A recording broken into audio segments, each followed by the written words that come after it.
Sir जय हिंद। अनुपम Tiwari sir, जय हिंद। बहुत बहुत शुक्रिया समय देने के लिए। Thank you sir. जय Hind Rajesh, very good evening. Thank you so much मुझे बुलाने के थैंक लिए। You sir. मुझे पता है कि आप भी मेरी तरह क्रिकेट के बहुत फैन हैं और कोई भी मैच होता है उसको आप छोड़ते नहीं हैं। खासकर लोग तो टी20 के भी दीवाने हैं आजकल, लेकिन हम उन लोगों में हैं जो टेस्ट मैच को भी 5-5 दिन तक बैठकर देखा करते थे। लेकिन आज जिस मुद्दे पर मैं बातचीत करने वाला हूं वो क्रिकेट से जुड़ा हुआ है सर। भारत में प्रधानमंत्री मोदी हों, गृह मंत्री अमित शाह हों, रक्षा मंत्री हों, बीजेपी के और दूसरे नेता हों, वो एक चीज बड़े कहते हैं कि खून और पानी एक साथ नहीं बह सकता। तो खून और क्रिकेट एक साथ कैसे खेली जा सकती है सर, मैं इसको समझना चाहूंगा। उस मुल्क के साथ जिसने आपके 20 निर्दोष लोगों को पहलगाम में मारा है, आप उसके साथ क्रिकेट खेलने जा रहे हैं। और शायद ये 24 सितंबर, अगर मैं ठीक हूं, माफ करिए, 14 सितंबर 2025 को ये मैच होने वाला है दुबई में। कैसे हम देखें सर, खून और पानी साथ नहीं बह सकता, लेकिन खून और क्रिकेट साथ में हो सकता है क्या सर? देखिए राजेश, निश्चित तौर पर मैं भी इस बात से पूरी तरह सहमत हूं कि जिस देश को हमने दुश्मन घोषित कर रखा है, जिसने अभी हाल ही में हमको परेशान किया है, जिसके साथ हम एक महीना भी नहीं हुआ या मुश्किल से एक महीना हुआ होगा, हमने एक युद्ध लड़ा है, उसके साथ हम क्रिकेट कैसे खेल सकते हैं, ये बात मेरे भी समझ में नहीं आ रही। लेकिन फिर बात वही आती है ना कि असल खेल पैसे का है। और पैसे का जब ओके। खेल होता है तो यहाँ पे सारी राष्ट्रीयता, सारे देश प्रेम, सारे समाज सेवा सब कहीं ना कहीं पीछे छूट जाती है। तो बीसीसीआई अगर पैसे के इस चकाचौंध में जा करके आ, दुबई में होने वाले, अबू धाबी में होने वाले एशिया कप में पार्टिसिपेट कराने जा रहा है, और जिसकी अब उम्मीदें पूरी तरह से हैं क्योंकि आज टीम भी अनाउंस हो गई है।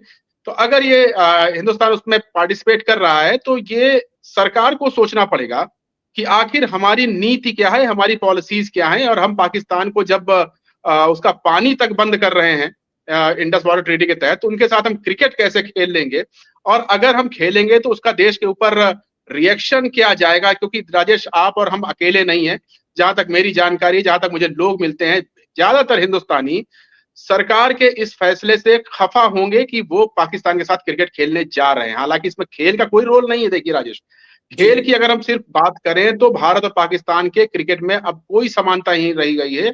पिछले हम केवल 15-16 मैचों को देख लें तो उसमें से 12 से 13 मैच भारत जीत चुका है पाकिस्तान से। यानी कि भारत और पाकिस्तान के इस क्रिकेट लिगेसी में एक बहुत बड़ा गैप आ चुका है।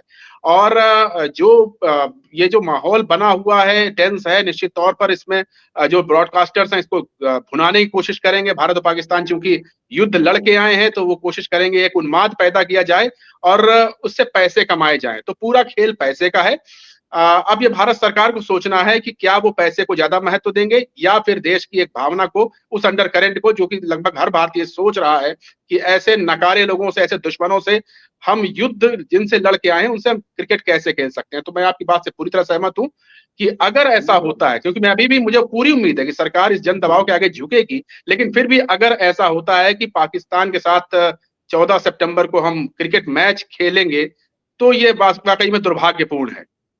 हाँ, मैं जो, क्योंकि हम भारत में कहावत है, खासकर हमारे पहाड़ों में, कि बाप ना भैया सबसे बड़ा रुपया। वही यहाँ पे चीज साबित हो रही है कि कोई खून नहीं, कोई ये नहीं, सबसे बड़ा मेन चीज है कि पैसा आना चाहिए। हम उस लिहाज से चीजों को देख रहे हैं। लेकिन एक पॉइंट जो और बड़ा अहम आपसे निकल कर आया, कि अगर ये मैच होता है तो हमें यही समझना होगा फिर कि चाहे भारत की बात करें, भारत की नेताओं की बात करें, या पाकिस्तान के नेता या उनके आर्मी चीफ की बात करें, ये जो सिंधु जल का जो चूर्ण है वो हमें उसी प्रकार से पकड़ा दिया गया है हाथ में, जिस प्रकार से पिछले 10-12 साल से हमें एक चूर्ण दिया गया है कि हिंदू खतरे में है। देखिए क्या मैं राजेश, उस निश्चित पर, तौर पर जब हम पैसे की मैं बात करते और हैं ना जोड़ना राजेश, चाहता तो हूँ, मैं जब आप एक चीज और जोड़ना चाहता हूं, क्योंकि सबसे पहले 2016 में जब उड़ी पर अटैक हुआ था, उस वक्त प्रधानमंत्री ने कहा था कि हम पानी और खून साथ में नहीं बहेगा। लेकिन 2025 में अभी तक डैम की एक ईंट नहीं रखी गई है। नहर कहां से ले जानी है वो नक्शे तक नहीं बने। देखिए राजेश, सरकार की, इस सरकार में जो 11 सालों से है सरकार, उसमें एक चीज तो अब क्लियर हो चुकी है कि वायदे बहुत किए जाते हैं, सपने बहुत दिखाए जाते हैं और धरातल पर बहुत कुछ होता हुआ दिखता नहीं है। जितने मिनिस्ट्रियल जॉब्स हैं, चाहे आप किसी को भी देख लें, खेल मंत्रालय से लेकर के आप रेल मंत्रालय, और रेल मंत्रालय से लेकर आप वाणिज्य मंत्रालय तक, किसी भी मंत्रालय को देख लें, वहां पर कहाँ क्या काम हो रहा है कोई नहीं जानता है। सिर्फ फीते कटते हैं, फीते कटने के बाद धरातल पर बहुत ज्यादा चीजें दिखाई नहीं देती हैं। उसके बाद भी इन लोगों ने एक वर्ग ऐसा तैयार कर लिया है जो कि हर एक चीज को गा गा के हर जगह पर सोशल मीडिया में, मीडिया में, अखबारों में बजा बजा करके ये दिखाता है कि देखिए सरकार कितना काम कर रही है। धरातल पे उसका कुछ नहीं होता है। अब यही एक विडंबना से हम लोग जूझ रहे हैं। अब अगर हम केवल क्रिकेट की बात करें जो हमारा आज का विषय है, तो ये बहुत ज्यादा पैसे का खेल है राजेश।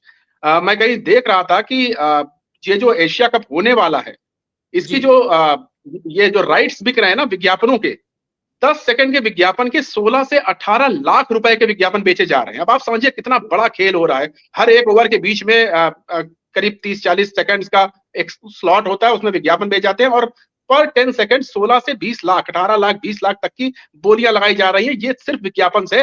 बाकी ब्रॉडकास्टिंग राइट और तमाम जो ग्राउंड राइट्स, ये सब अलग हटा लीजिए, तो लाखों करोड़ रुपए का बिजनेस है। तो इस बिजनेस में हमारी सरकार पैसा अगर कमाने जा रही है और वो जो आप चूरन जिसको कह रहे हैं, अगर वो हमको दिया जा रहा है, तो ये वाकई में हमको सोचने पर मजबूर करेगा कि आखिर ऐसा क्या हो रहा है। आप देखिए क्रिकेट में पैसा ये किसी से छुपा हुआ नहीं है। अभी हाल जी। ही में इंग्लैंड के खिलाफ हमारी सीरीज हुई थी, बायलैटरल सीरीज हुई थी और बिल्कुल। हाईएस्ट व्यूअरशिप उस सीरीज को मिली थी। क्यों मिली थी? क्योंकि भारत और इंग्लैंड के बीच में एक कॉम्पिटिटिवनेस दिखाई दी थी ग्राउंड में। खेल तभी रोचक होता है जब कंपटीशन होता है। इसी बिल्कुल तरह से सही। बॉर्डर गावस्कर ट्रॉफी बहुत बहुत बहुचर्चित है। 2017 में हुई ऑस्ट्रेलिया में, 2024 में हुई भारत में। और इस बायलैटरल सीरीज को, भारत ऑस्ट्रेलिया के बीच की सीरीज को दुनिया में क्रिकेट की क्षेत्र में सबसे ज्यादा पैसा कमाने वाली सीरीज माना गया है। तो द्विपक्षीय सीरीज होती हैं, भारत पैसा कमाता है, उसमें किसी को ऐतराज नहीं। लेकिन क्या हम अपने दुश्मन के साथ सीरीज खेलें, या हम, जैसा कि इसका प्लान है एशिया कप का, कि अगर भारत और पाकिस्तान एक ही ग्रुप में है, आगे बढ़ते हैं, तो हो सकता है ये पूरे एशिया कप में 3 बार खेल ले। देखिए पैसे को कमाना भी है, उसको 3 गुना कमाना है, इस तरह की व्यवस्था करी गई है। तो ये बहुत दुर्भाग्यपूर्ण है और इसके बारे में हमको, आपको, तमाम देशवासियों को सोचना पड़ेगा कि इस चूरन से, इस वाहियात चीजों से जो हमको हमारे दिमाग में परोसी जा रही है लगातार मीडिया के बूम के माध्यम से, हमें उससे बाहर निकलना पड़ेगा और असलियत देखनी पड़ेगी। आपने कहा बाप बढ़ाना भैया, सबसे बड़ा रुपया, तो ये वही साबित करने जा रहे हैं और इसका विरोध होना चाहिए राजेश। जो जो सुबह-सुबह जो व्हाट्सएप पे मैसेज आना शुरू हो जाते हैं, मुझे लगता है कि आधे हम जैसे अंकल तो उसी में खोए पड़े हैं कि यही असलियत है जो आ रहे हैं आजकल।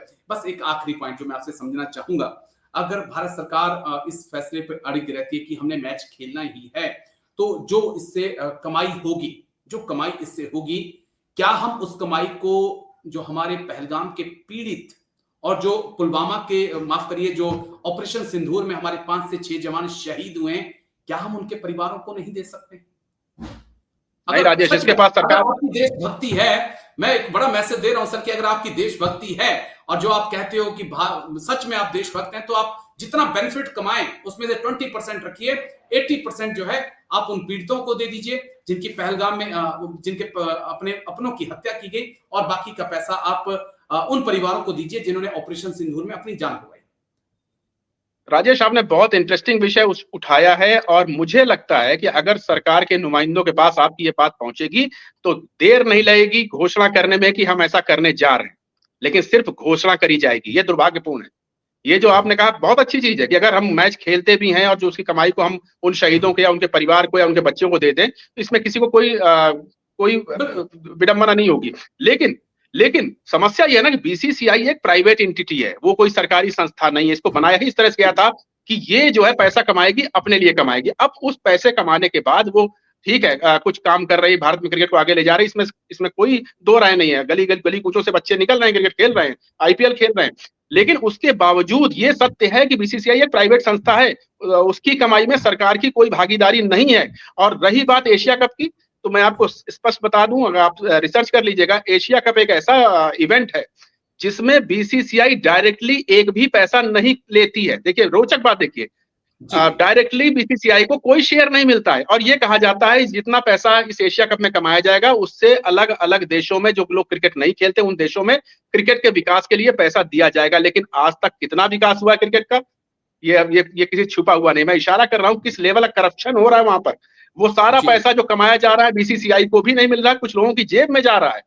अब किन लोगों की जेब में जा रहा है ये सरकार को पता करना है। सरकार को इसके ऊपर निर्णय लेना है कि हम ये कर क्या रहे हैं। तो सरकार हो सकता है पब्लिक को खुश करने के लिए, अपने इस फैसले को, मैच खिलाने के फैसले को जस्टिफाई करने के लिए राजेश की बात सुन ले और एक घोषणा कर दे, लेकिन मुझे पूरा विश्वास है वो घोषणा जमीन पर नहीं आएगी। क्यों? क्योंकि उसके पीछे बहुत सारे क्लॉज हैं। उन शहीदों से इनका कोई वास्ता नहीं है। ये क्रिकेट खेलेंगे, पैसा कमाएंगे और पैसा नहीं भी कमा करके अपनी जेब में डाल लेंगे। ये बहुत इंटरेस्टिंग है।